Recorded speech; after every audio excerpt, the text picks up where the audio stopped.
కొన్ని నియోజకవర్గాలను వీలుని బట్టి సమయాన్ని బట్టి ప్రత్యేకంగా మరీ ముఖ్యంగా కార్యకర్తలను మరీ ముఖ్యంగా నాయకులను అక్కడ ఇంపార్టెంట్ నాయకులు కలవడం కోసం ప్రత్యేకంగా వాళ్ళని కలవడం కోసం అని చెప్పి ఈ కొన్ని నియోజకవర్గాలను సెలెక్ట్ చేసి అదే పనిగా వాళ్ళను కలిసే కార్యక్రమం చేస్తూ ఉన్నాం. అందులో భాగంగా ఈరోజు ఒంగోలు నియోజకవర్గానికి సంబంధించి అదే పనిగా ప్రత్యేకంగా ఇంపార్టెంట్ పీపుల్ అందరినీ కూడా పార్టీని భుజాన మోసుకుని వైఎస్ఆర్ జెండా ఎగరవేసే బాధ్యతను భుజాన తీసుకుని నడిపించే ప్రతి కార్యకర్తను కూడా అదే పనిగా కలిసే కార్యక్రమం చేస్తూ ఉన్నాం. నాకు తెలుసు మామూలుగా ఈ నియోజకవర్గానికి వచ్చేసరికి అందరికీ కూడా ఒక క్వశ్చన్ మార్క్ అనేది ఎప్పుడు ఉంటుంది. కానీ నేను ఒకటైతే చెప్తా ఉన్నా, పార్టీ అన్నది మనమంతా కలిసికట్టుగా ఒక్కటై ఈ పార్టీ నిర్మించుకున్నాం. ఈ పార్టీ ఒక్క జగర్ది ఒక్కటే కాదు, ఈ పార్టీ వైఎస్ఆర్ను ప్రేమించే ప్రతి గుండె ఒక్కటై మనమంతా కూడా ఈ పార్టీ నిర్మించుకున్నాం. ఈ పార్టీ పుట్టిందే గమనిస్తే మన ప్రయాణమంతా కూడా 2 పదాల పునాదుల మీద పుట్టింది: విలువలు, విశ్వసనీయత. ఈ 2 పదాల పునాదుల మీదనే ఈ పార్టీ పుట్టింది, ఈ పార్టీ నడుస్తూ ఉంది. కాబట్టి ఈ పార్టీ ఎప్పటికీ కూడా విలువలకు కట్టుబడి ఉంటుంది. విశ్వసనీయత అన్న పదానికి పెద్దపీట ఎప్పుడు ఈ పార్టీ వేస్తుంది. పోరాటాలు మనకు కొత్తవి కాదు. గుండె ధైర్యం అన్నది వైఎస్ఆర్సీపీకి ఒక ట్రేడ్ మార్క్గానే నడిపించింది.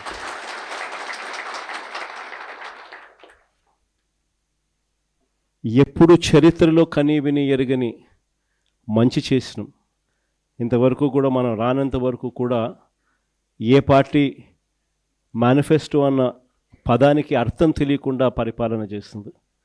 మొట్టమొదటిసారిగా మేనిఫెస్టోకు అర్థం చెప్పి, మేనిఫెస్టో అంటే ఒక చెత్త కాగితం కాదు, అదొక బైబిల్ లాంటిది, ఖురాన్ లాంటిది, భగవద్గీత లాంటిది అని చెప్పి మొట్టమొదటిసారిగా దాన్ని డిఫైన్ చేసి మొట్టమొదటిసారిగా ఏకంగా 99% హామీలు నెరవేర్చి ప్రజలకు ప్రతి ఇంట్లో ఫలాని మంచి మనం చేసినామని చెప్పి ప్రజలు గుర్తుండిపోయేలా పరిపాలన చేసిన పార్టీ ఒక్క వైఎస్ఆర్ కాంగ్రెస్ పార్టీ మాత్రమే.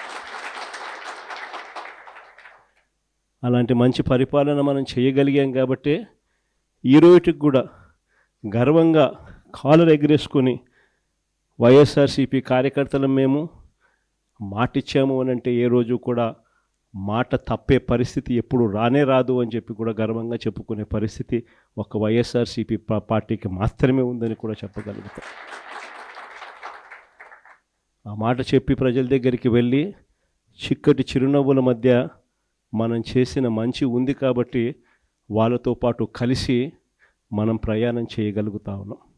ప్రతి కార్యకర్తకు తోడుగా ఉంటూనే ప్రజలకు అండగా, వారి అవసరాలకు తోడుగా, వారి అవసరాలలో ప్రజల తరపున పోరాటం చేసే బాధ్యతలు కార్యకర్తలు అందరి మీద భుజాలు వేసినప్పుడు అందరూ కలిసికట్టుగా రవి అయితే బాగుంటుంది అని చెప్పి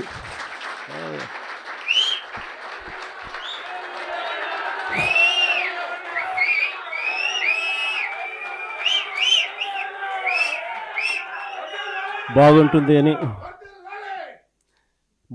అని చెప్పి అందరం కలిసికట్టుగా నిర్ణయం తీసుకున్న తర్వాత రవి ఆ దిశగా అడుగులు వేయడం మొదలుపెట్టాడు.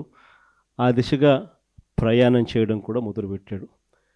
ఈ రోజుకి దాదాపుగా 1.5 సంవత్సరం అయిపోయింది. మంచి నాయకుడిగా, కార్యకర్తలకు బాగా దగ్గరగా ఉన్న వ్యక్తిగా, ప్రజల తరపున ఎప్పుడు ఏ అవసరం వచ్చినా కూడా పార్టీ పిలుపు మేరకు ప్రజల తరపున స్పందించే మంచి మనిషిగా మంచి పేరు తెచ్చుకుంటూ అడుగులు రవి వేస్తూ ఉన్నాడు. రవికి సంపూర్ణంగా నా మద్దతు ఎప్పుడూ ఉంటుందని కూడా ఈ సందర్భంగా చెప్తాను. ఇక రాష్ట్రంలో జరుగుతూ ఉన్న పాలన గురించి బహుశా నాకన్నా కూడా మీరే బాగా చక్కగా చెప్పగలుగుతారు. ఎందుకంటే రాష్ట్రంలో ఈరోజు ప్రతి ఇంట్లో కూడా ఒక కంపారిజన్ అనేది మన పాలనకు ఇప్పటి చంద్రబాబు నాయుడు గారి పాలనకు మధ్య తేడా ఏమిటి అన్నది ప్రతి ఇంట్లో కూడా దేవుడి దయ వల్ల ఈరోజు ఒక చర్చనీయాంశం అన్నది జరుగుతూ ఉంది. దానికి కారణం ఏమిటి అని అంటే, కారణం ఒకటే, పాలనలో చిత్తశుద్ధి అన్నది.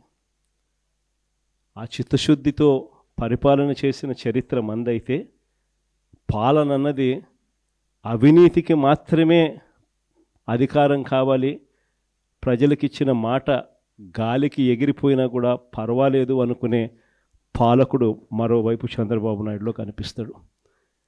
ఇద్దరి మధ్య తేడానే ఈరోజు ఈ రాష్ట్రంలో ప్రతి ఇంట్లో చర్చనీయాంశంగా జరుగుతూ ఉంది.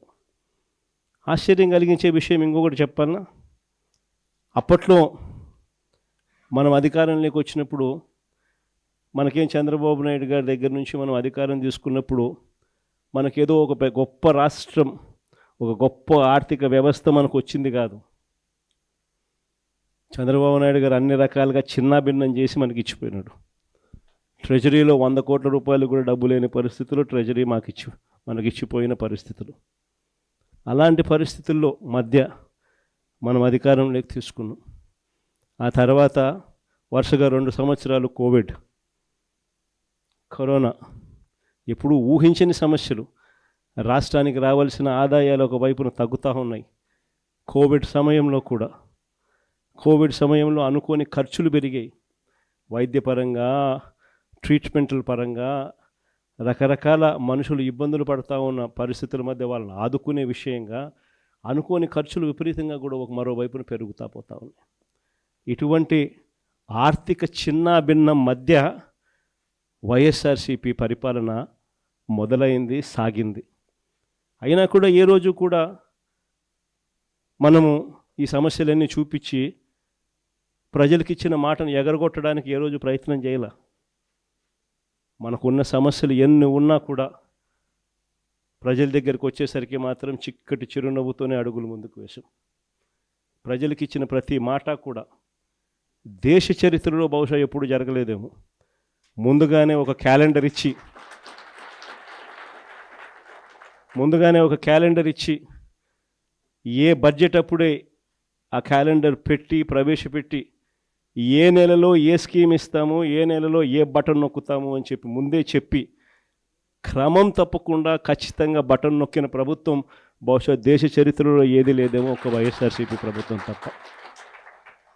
మనకున్న ఇన్ని ఇబ్బందులున్నా కూడా దాదాపుగా 3,31,100 కోట్లు మనం అప్పు చేస్తే 5 ఏళ్ల పాలనలో మన 5 ఏళ్ల పాలన కలిపి అందులో 2,73,000 కోట్లు నేరుగా బటన్లు నొక్కి నా అక్క చెల్లెమ్మల కుటుంబాల ఖాతాలకు ఎవరెవరికి ఎంతెంత ఇచ్చినామని ఆధార్ నెంబర్లతో సహా చెప్పగలిగిన పరిస్థితి ఒక్క వైఎస్ఆర్సీపీ ప్రభుత్వంలో ఉన్న